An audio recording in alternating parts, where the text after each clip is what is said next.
Hello and welcome to all of you. तो आज हम लोग डिस्कस करेंगे वेलोसिटी। उससे पहले लास्ट जो क्लास थी हमारी उसमें हम लोगों ने डिस्कस किया था स्पीड, बहुत स्मॉल पोर्शन था स्पीड का जो हम लोगों ने डिस्कस किया था। तो स्पीड में हम लोगों ने डिस्कस किया टाइप्स ऑफ स्पीड।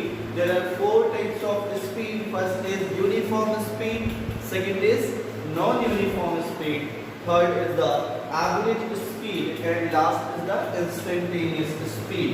So अगर हम लोग याद करें तो स्पीड में हमने आपको फॉर्मूला डिफाइन किया था, that is speed is equal to distance upon time.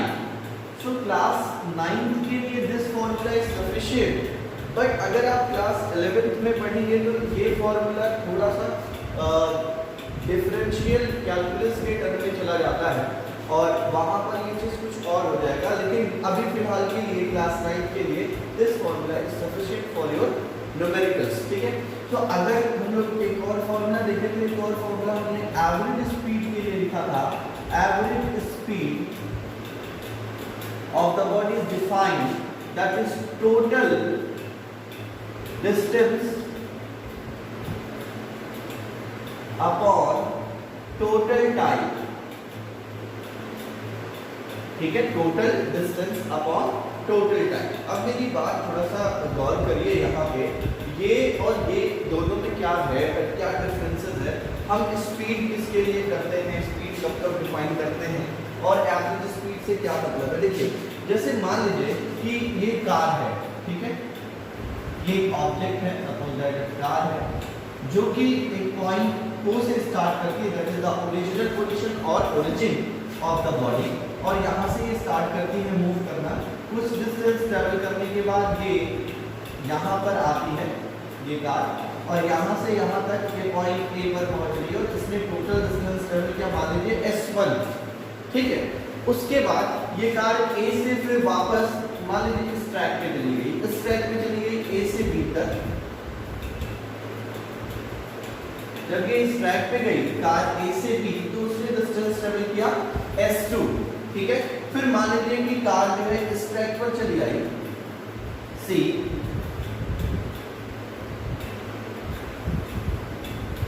इस ट्रैक पे कार चली गई, इस ट्रैक पे उसने डिस्टेंस ट्रैवल किया B से C, that is S2 sorry S3। अब देखो मे बी ये कार हो सकता है पहले जब टाइम इसका था t=0 पे ये चलना शुरू किया, यहाँ से यहाँ तक इसको समय लगा t1, फिर A से B पर इसको पहुँचने में समय लगा t2, मतलब इस जर्नी में इसका समय कितना था t2, यानी कि यहाँ पे लिख सकते हैं in A to B time taken A to B that is t2 and time taken from O to A that is t1 and time taken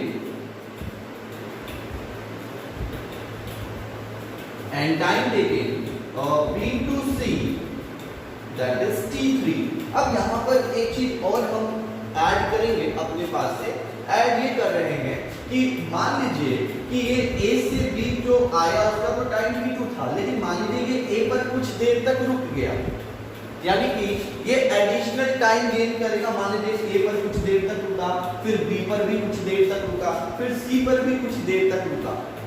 ठीक है, तो basically what is average speed. देखो जब ये चल रहा था तो इसकी स्पीड कितनी हुई S1/T1 in duration of 0 to A, यानी O to A इसकी जो स्पीड हुई वो हो गई S1/T1, और A से B की स्पीड हो गई S2/T2, और B से C के बीच में इसकी स्पीड हो गई S3/T3। ये अलग अलग स्पीड हुई अलग अलग इंटरवल पे, यानी कि यहाँ पे मान लेते हैं इसकी स्पीड है V1, यहाँ पे इसकी स्पीड थी V2, और यहाँ पे इसकी स्पीड थी V3 मान लेते हैं। ठीक है, ये अलग अलग इसकी स्पीड थी। तो जब एवरेज स्पीड का मतलब ये है कि इस पूरे ओवरऑल जर्नी में इसका कौन सी स्पीड हम काउंट करेंगे। अब यहाँ पे समझिए एवरेज स्पीड लेने का क्या मतलब है, क्या पर्पस है। एवरेज स्पीड लेने का पर्पस ये है कि मान लीजिए कि यहाँ पर एक आदमी बैठा था, ठीक है, यही था हमारा ऑब्जर्वर, ये ऑब्जर्वर था, ठीक है।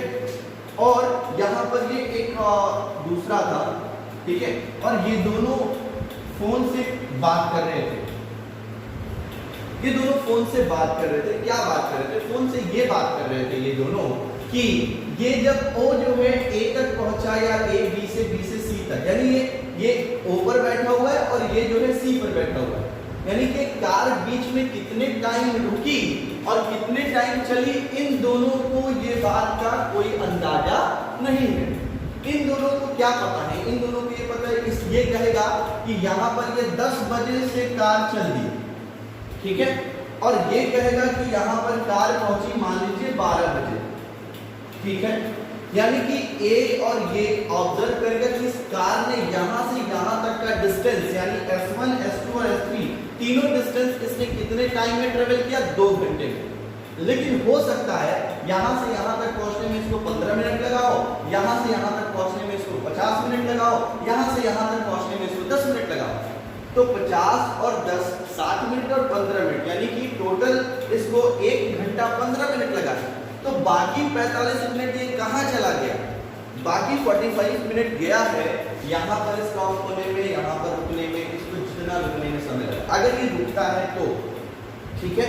तो जब हम लोग एवरेज स्पीड आइडेंटिफाई करते हैं, डिफाइन करते हैं, तो हमें केवल मतलब होता है उसके ओवरऑल जर्नी का। और यहाँ पर अगर हम बात करते हैं ओवरऑल जर्नी में कि इसने कितना चला होगा, तब ये ओवरऑल जर्नी का हिसाब लगाएगा। हिसाब ये लगाएगा कि इसकी जो एवरेज स्पीड होगी, इसकी जो एवरेज स्पीड होगी, हो ना हो, इसने टोटल डिस्टेंस ट्रेवल किया S1 plus S2 plus S3 upon इसने टोटल टाइम लिया T1 plus T2 plus T3 और प्लस हम यहाँ पे T कर लेते हैं। ये T कब होगा?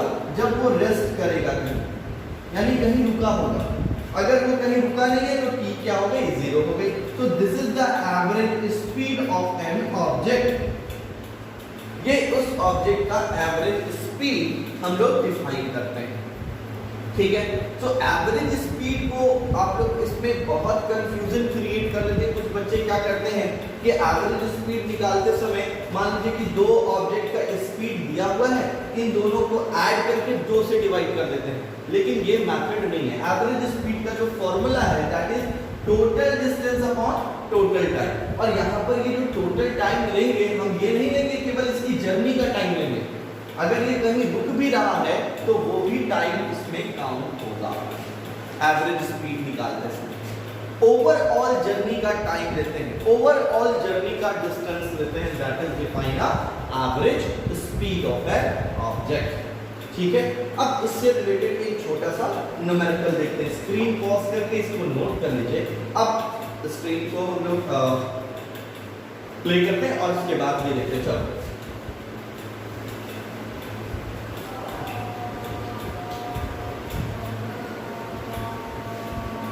डेफिनेटली आप लोगों को आज के क्लास में मजा आएगा, क्योंकि जो पॉइंट हम लोग देखने जा रहे हैं वो थोड़ा सा इंटरेस्टिंग भी है और थोड़ा सा कॉम्प्लिकेटेड भी है, जो कि आपके बुक में भी ये सारी चीजें दी हुई है। कोई मैं एडिशनल चीजें नहीं बता रहा हूँ, बस मैं आपको हर एक चीज को थोड़ा सा एक्सप्लेन कर रहा हूँ। अब यहाँ पर देखिए, जैसे मान लीजिए कि हमें पास एक क्वेश्चन है, हमारे पास क्वेश्चन नंबर 1 हम देखते हैं। मैं आपको और भी क्वेश्चंस दे सकता हूँ, आपको बुक में भी क्वेश्चंस लगा सकते हैं। मान लीजिए कि एक कार है, ठीक है, और इस कार की जो स्पीड है v1 है पॉइंट A पर, ठीक है, और ये कार जो है पॉइंट B तक जाती है, ठीक है, पॉइंट B तक जाती है।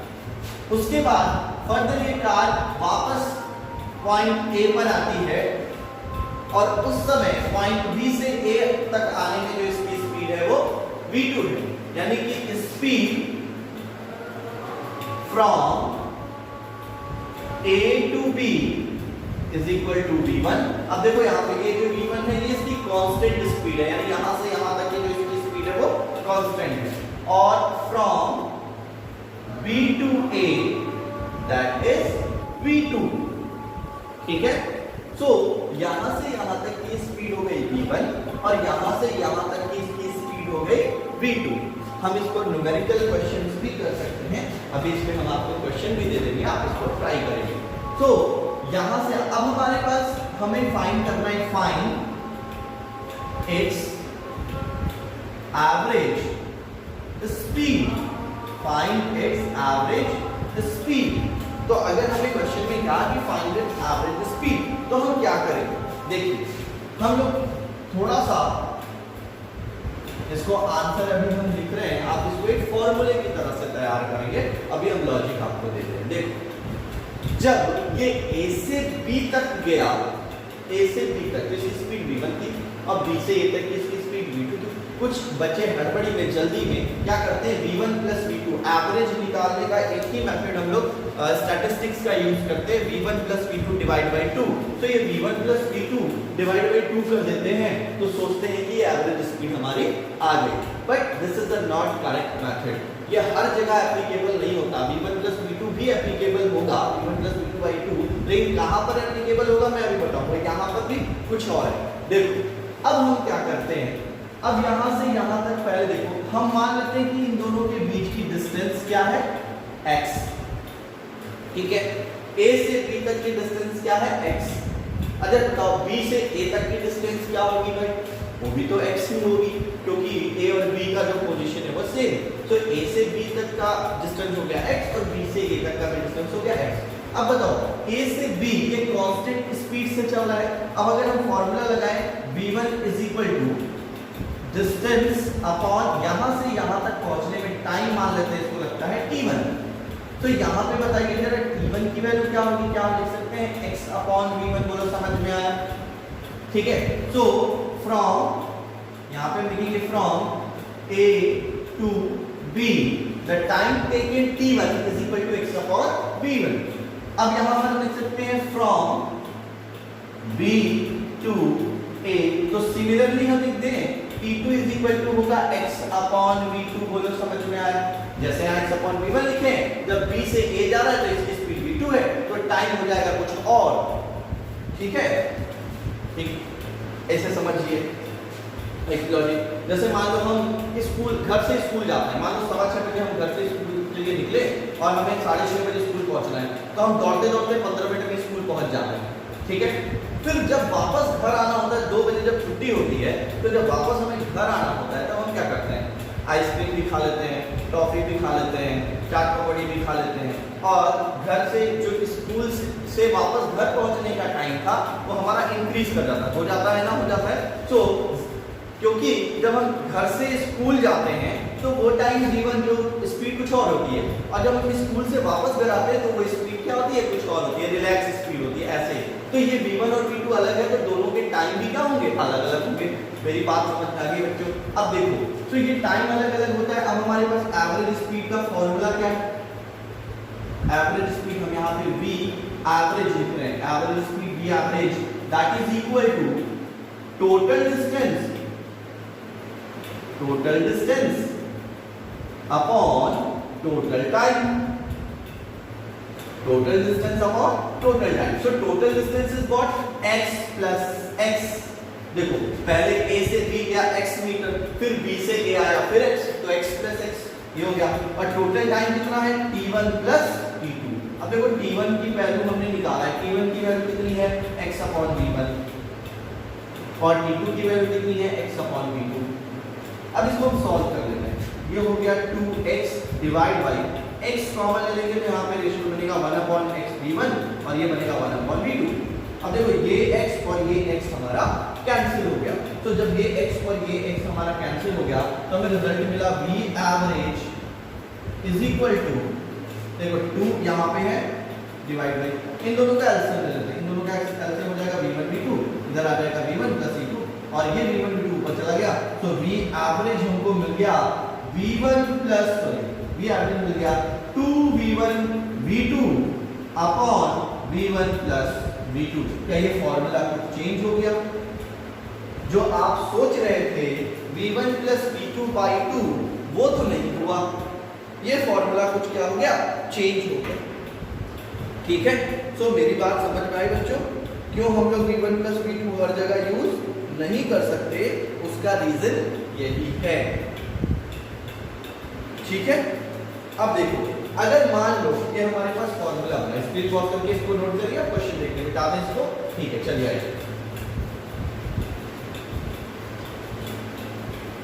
देखो, मान लेते हैं कि इसकी स्पीड थी 20 मीटर पर सेकेंड और यहाँ पे इसकी स्पीड थी 30 मीटर पर सेकेंड। तो v1 हो गया हमारा 20 और v2 हो गया हमारा 30। और अगर v एवरेज निकालने को कहेगा तो हम करेंगे 2 × 20 × 30 डिवाइड बाई 20 प्लस 30। तो ये आ जाएगा हमारे पास 2 × 20 × 30 डिवाइड बाई 60। 3 टाइम्स में चला गया, 50 बना है। सो ये हो गया आपके पास 5 5 जा 25,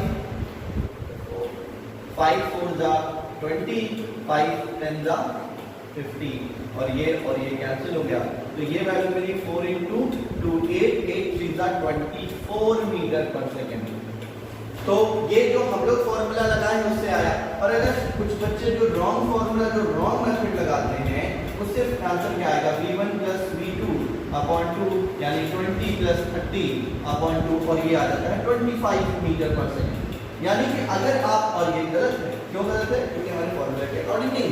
देखो होता क्या है, आपके ऑप्शंस, मान लो ऑब्जेक्टिव क्वेश्चन करो तो ऑप्शन ये रहता है, तो हम सोचते हैं कि 1 मीटर पर सेकेंड क्या डिफरेंस है, 4 ऑप्शन में ये भी मिल जाएगा, आप फट से टिक करके चले जाओगे क्योंकि आपको लगता है आसान। तो इसलिए आपको कॉन्सेप्ट पे जाना है, ना कि रटे रटाए ज्ञान पर। अगर आपको कॉन्सेप्ट पता है तो आप क्वेश्चन को आसानी से लगा सकते हो। अब हम आपको ये बताएंगे कि ये वैल्यू कहां से आएगी, ये कब केस में आता है और ये किस केस में आता है। देखो मिटा दो,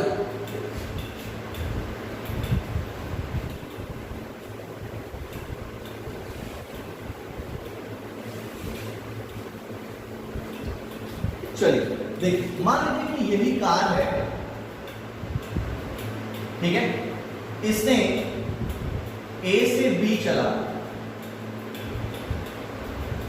स्पीड इसकी थी v1, B पर पहुंच गया, ठीक है, स्पीड इसकी थी v1 और यहां से यहां तक इसने पहुंचने में जो टाइम लिया वो उतना ही टाइम लिया जितना कि B से C तक पहुंचने में लगा, ठीक है। यानी यहां से यहां तक पहुंचने का टाइम मान लेते हैं t है, तो B से C पहुंचने का भी टाइम कितना है, t ही है, ठीक है। यहां से यहां तक पहुंचने का टाइम इसने लिया t, तो B से C तक पहुंचने का भी टाइम कितना है t। लेकिन यहां पर इसकी स्पीड क्या थी, v2, ठीक है, यहां पर इसकी स्पीड क्या थी, v2। यानी A से B तक पहुंचने में इसका स्पीड था v1 और B से C तक पहुंचने में इसकी स्पीड थी v2। इसका मतलब आप लॉजिक सोच सकते हो, अगर v1 और v2 अलग अलग है तो नॉर्मल सी बात है सेम टाइम में ये सेम डिस्टेंस ट्रेवल नहीं करेगा। मतलब मान लो कि इसकी यहाँ पे स्पीड कम थी तो ये डिस्टेंस ट्रेवल करने में उतने ही टाइम में इसको कम डिस्टेंस ट्रेवल करेगा, और यहाँ से यहाँ तक अगर इसकी स्पीड ज्यादा थी तो ये ज्यादा डिस्टेंस ट्रेवल करेगा। यानी A से B पहुंचने में इसका डिस्टेंस ट्रेवल हुआ x1 और B से C पहुंचने में इसने डिस्टेंस ट्रेवल किया x2। क्योंकि इन दोनों जर्नी में टाइम क्या है, सेम। तो यहां से यहां तक पहुंचने में अगर हम x1 की वैल्यू निकालें तो x1 = क्या होगा, x1 = distance = speed into time.